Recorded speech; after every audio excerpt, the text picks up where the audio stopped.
कृष्णाय वासुदेवाय हराय परमात्मने पुनः कृष्णाय गोविंदाय नमो नमः।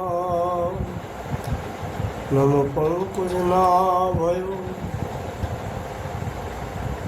नमो पंकजमालिने नमो पंकजनेत्राय नमस्ते पंकजांग्रये।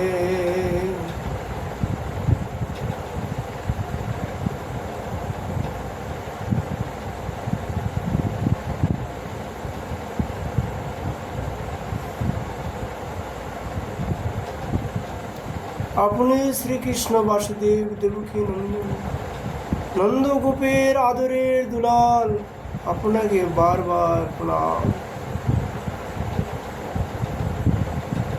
কৃষ্ণায় বাসুদেবায় দেবকী নন্দনায় চ নন্দগোপকুমারায় গোবিন্দায় নমো নমঃ।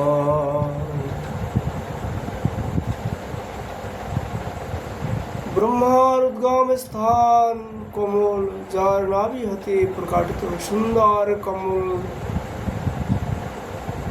মালাধারী কমল নয়ন, কমল চিহ্নযুক্ত কমল চরণ। হে কৃষ্ণ, সেই আপনাকে আমার বারংবার প্রণাম।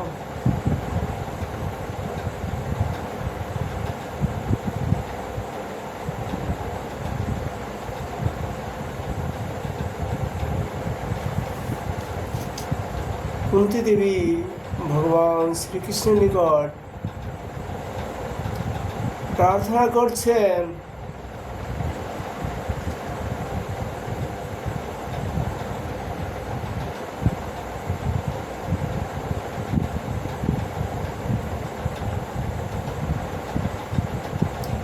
বিপদ সন্তনা শস্য তত্র তত্র জগদ্গুরু ভবত দর্শনং যত সদ পুনর্ভব দর্শন।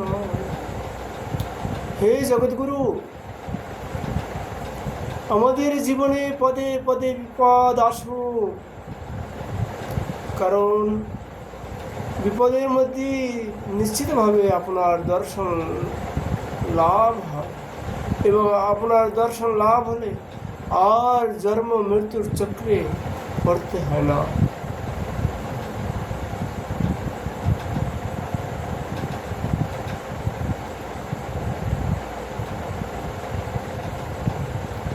জন্মসজ্জশ্রুত শ্রীভীরে ইদং মানমদং পুমান নির্বাহতাভিধাতুং বৈ তাম কিঞ্চন গোচরম।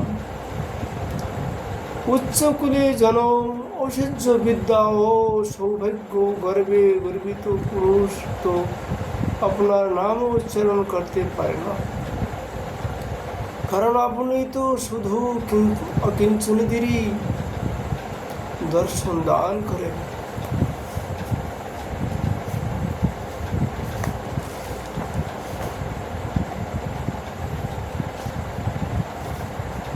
অহো বকিজং স্থনকালকুটং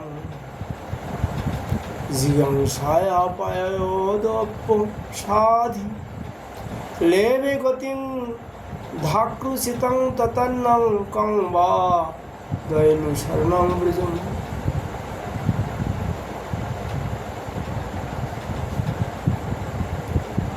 পাপী পুতনা শ্রীকৃষ্ণকে বধ করার উদ্দেশ্যে নিজের স্থানে বিষ লেপন করে তাকে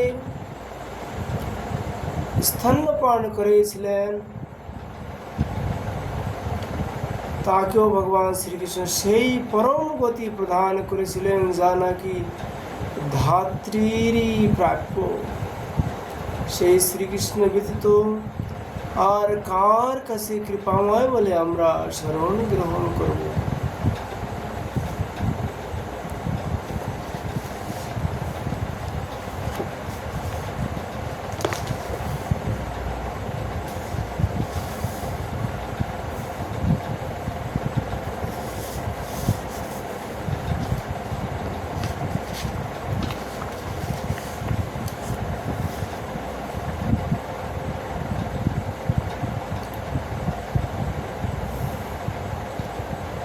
धराधाम की समस्त पृथ्वी ঘিরে আছে সমুদ্র, সেই সমুদ্রের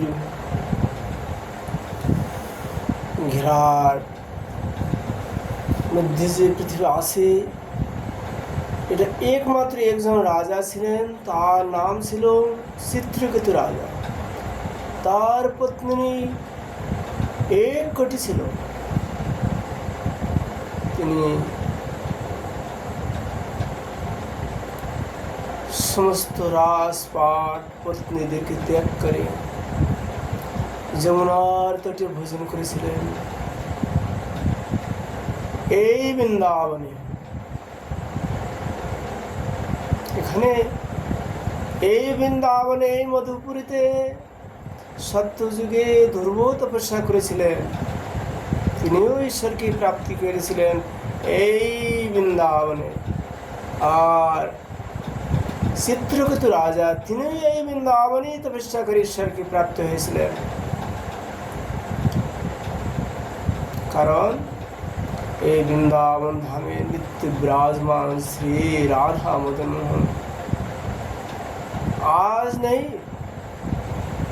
অনাদিকাল সত্য যুগ আর থাকবেন এখানে বর্তমান বিরাজ।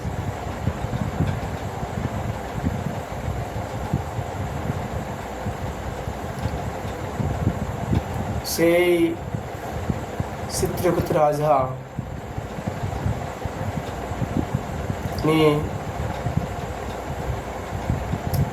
পার্বতীর শাপে কিন্তু অসুর যিনি প্রাপ্ত হয়েছিলেন তার নাম বৃত্তাসুর, কিন্তু তার পূর্বের জন্মের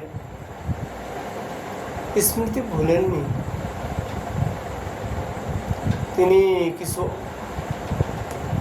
প্রার্থনা করেছেন, তার আমরা সংক্ষেপে কিছুটা অংশ বলছি। अहं हरितव पादैकमूल दास भवितस्मि भूयो मनो स्मृतसु पतिर्गुणांस्ते गृणीत वा कर्म करतु कायो। সেই বৃত্তাসুর বললেন, চিত্রকেতু রাজা, হে প্রভু, তুমি আমার প্রতি এমন কৃপা করো যে আমি যেন দেহান্তরে আবার তোমার শরণ আশ্রিত অনন্য ভক্তদের সেবক হয়ে জন্ম লাভ করতে পারি। হে প্রাণবল্লভ, আমার মনে যেন তোমার গুণ রাশি স্মরণ করতে থাকে, আমার বাণী যেন সেই সব গুণ রাশির কীর্তন করতে থাকে, আর আমার দেহ যেন তোমার সেবা কর্মে ব্যাপৃত থাকে। एकादश स्कंदे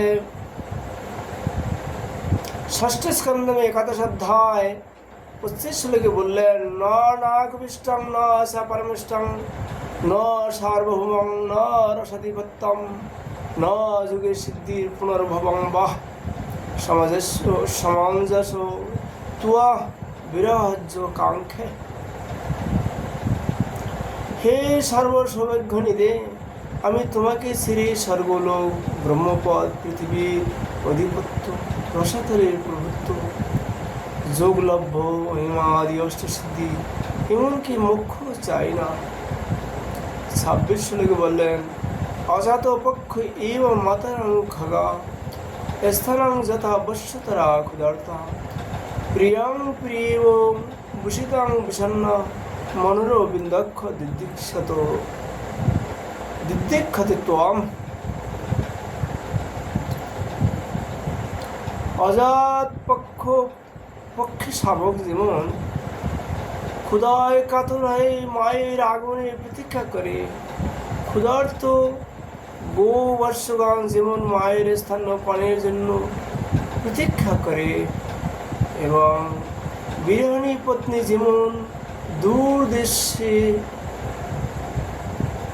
দূরদেশগত প্রিয়তমের মিলন প্রতীক্ষা করে, সেই রকম হে কমল নয়ন শ্রীহরি, আমার মন তোমার দর্শনের প্রতীক্ষায় ব্যাকুল হয়ে রয়েছে। মমত্বম শুলেকু জনস সক্ষম সংসার চক্রে ভ্রমতি সকল तन्मय आत्म जदर की शक्ति सिद्ध सुना ना तो भैया কি বললেন, হে প্রভু, আমি মুক্তি চাই না। আমার কর্মফলে যদি বারবার আমাকে জন্ম মৃত্যু প্রবাহ রূপ সংসার চক্রে পরিভ্রমণ করতে হয়, তাতেও আমার কোনো দুশ্চিন্তা নেই। কিন্তু যেখানে যেখানে আমি যাব, যে যে জনিতে আমি জন্ম নেব, সেই সব জায়গায় পুণ্যকৃতি তোমার ভক্তজনের প্রতি যেন আমার আসক্তি থাকে। হে স্বামী, আমি কেবল এটুকুই চাই যে তোমার মায়াবদ্ধ যেসব মানুষ দেহগেহ স্ত্রী পুত্র আদিতে আসক্তি হয়ে রয়েছে, তাদের সঙ্গে যেন আমার কোনো দিন কোনো রকম সম্বন্ধ না। যারা ঈশ্বর প্রাপ্তির ইচ্ছা করেন, তাদের জন্যই এই কথাটা বলা হয়েছে। তার মুখ থেকে বেদ প্রকাট হলেন, যেমনি লোকে সঙ্গ করবেন তেমনি আপনার মন ধাবিত হবে।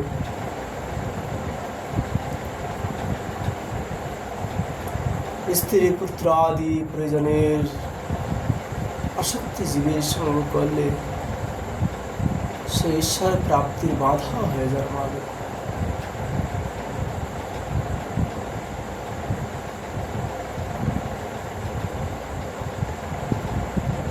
তাই প্রশ্নপাল বললেন, যারা ঈশ্বর প্রাপ্তির ইচ্ছা করেন, এই জন্ম মৃত্যু চক্কর থেকে বাঁচতে চান, তারা অতি শীঘ্রই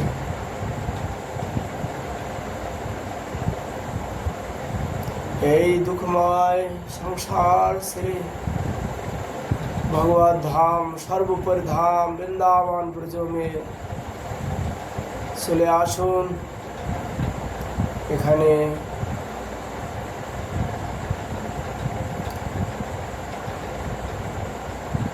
বৈষ্ণবের সঙ্গে থেকে ভজন করবেন, তাহলে অনুভব অনুভূতি ধীরে ধীরে হতে থাকবে।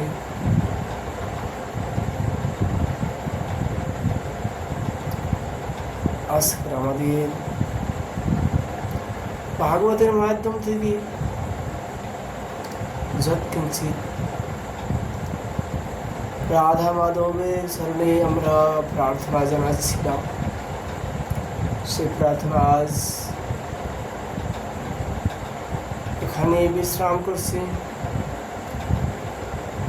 যারা যেখানে আছেন তারা সবাই সেখান থেকে ঈশ্বরকে প্রতিদিন এইভাবে প্রার্থনা করতে থাকবেন। ভগবান আপনার নিকটে আছে, আপনার প্রার্থনা অবশ্যই তিনি স্বীকার করবেন, আপনার মনোবাসনা পূর্ণ করবেন।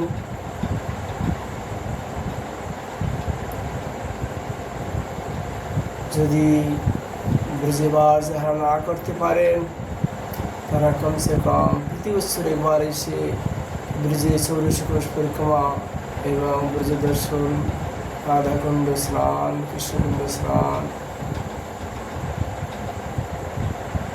এইভাবে আপনারা আসতে থাকবেন প্রতি বছর।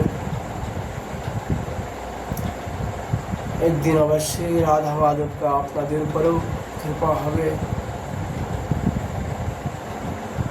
রাধে রাধে।